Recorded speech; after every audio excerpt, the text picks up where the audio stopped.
Aşxanadaki parang. Men Timin Hoşur.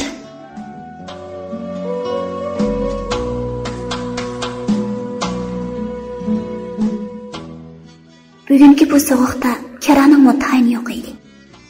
Ayıp bovay arabasini chetga to'xtatib qo'yib, bir jinim suyuqash ichib isinilish uchun do'qmishdagi oshxonaga kirdi. Bu oshxonaning tamiqi boshqa oshxonalarnikidan pichoq bisi bo'lsin farqlangachkamikin xaridor xiyli ko'paydi. Ayıp bovay bulundagi o'ringa berib qistilib o'tirdi. Kutkuchi yigit uning oldiga choy qo'ydi. Chat jo'rsi puchilib ketgan chiniga qarab, bovayning ko'ngli yerim bo'lgandek bo'ldi. O'lgi bo'lgan bo'lsa, momiya herkesni mundaq puchuq chinida choy bermaydi. Bovay atrofiga qaradi.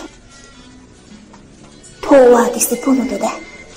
Bozordagi oshpazlar xaridor yo'q chaqlarda ichib pushib, chinilarni hojat o'tiramdi ekan. Göz ustidagi chinlarning hammasining gerbiki har kishi bo'lib ketgan edi. Burun kirgan xaridorlardan biri ikkisi. Yo'q, Kamoy. Bizning tamimiz eklabisdan oladi deyman. Ne vaqt saqlig'ini? Deb aldirat qildirdi. Aldirmang aka, hammanglarni hozirla yo'lga solamiz. Uyinglarda bo'lsa birdam kutisizlar-ku, mana hozirla chiqadi. Dedi qoch qumishlarni yig'ishtirib yurgan cho'kan. Shu chaqda eshikdan yaqinliq berdi. Ko'kich alteri quloqchi kiyib, chaqmoq yumsharib o'rg'an salobatlik bir kishi kirib keldi. Oshpaz ustidan qo'rim cho'mchini chelga qo'yib, uning bilan salomlashdi. Qanaqa yuqrisizlar? Voh, bozor qolsgana. Aylanmada emas. Shu vaqt olib qolg'achqa azroq xiridan yig'ilib qoldi. Oy, kutkish bola. Qani sen? Mavakangni o'rlashtirib, choy qo'y. Xaridorlar sal sig'dilishib edi, buvayning yenidan xiyli kamroq bir kishi o'rin boshidi. Mehmon o'ldirchi bilanla kutkichi yigit uning qatli g'ajalanmagan yangi piyolada choy keldi. Hashpashtigacha mehmonning tamuqimi chiqdi. Doğru termini tashlab qo'rilgan buyruq qo'rimisining po'rqi buvayning burniga yetdi o'rdi. Uning ochgan qo'rsqini texmi g'o'ldirib etdi. Buvay mayli qo'rimini ashning ustiga tegayotgan mehmonga ko'zning quyruqida qarab qo'ydi-da. Mana üstüde issiqki.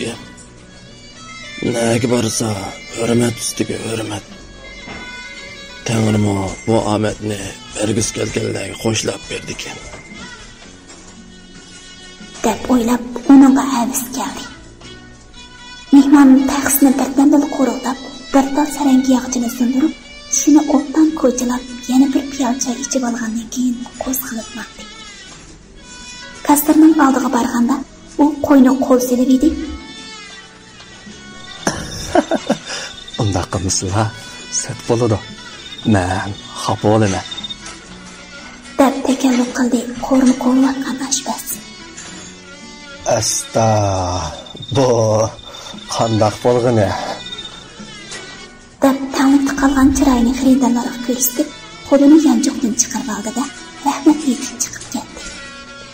O bosh chiqmish dexe. Dedi, o'tirib yurgan cho'kan boyaqi mehmondan qolgan chini taxslarni yig'ishtirib edi. Kimni tilovatsiz qizim? Deb hayron bo'lib unga qaradi buvay. Haqiqatan kirganda xuddi pul to'laydigandek, yanchiqqa qo'lini opirib qo'ydi dexe. Uning kimni tilovatganligi buvayga ochiq bo'ldi. Shukr. Kimni qilgan bo'lsam-mo, meni ish qilmay, odam qilib yoritib ekansan. Dedi buvay ichida.